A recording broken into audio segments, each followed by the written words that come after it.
So we have foam rolling of the thigh, the quad, but there's also the hip flexor above that.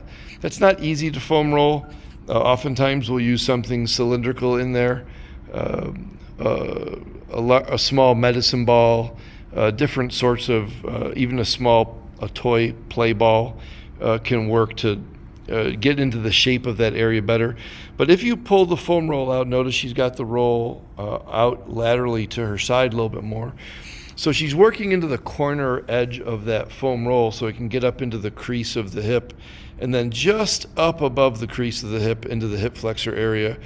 Remember that hip flexor iliopsoas muscle attaches up into the spine. Now we're obviously not going to take this that far up into the stomach and get through all of the internal organs, but that area just above the crease can fascially help get at that deeper hip flexor area some, if you take it a little higher than we did on the quad stretch.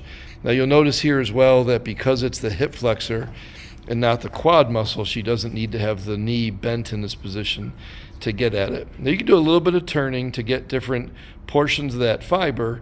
This isn't as large of a muscle coming down into the hip joint here, and so you're not going to have the advantage here that we do on larger muscles like the hamstring or the quad, where we thought of it in thirds, but maybe you could attack it in terms of halves.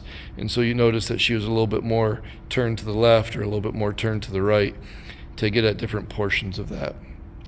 Again, the concept is that we're going to do it very slowly. If she finds a spot that's sort of a hot spot, she can stay there and just let that mechanical deformation continue to stretch the fascial tissue.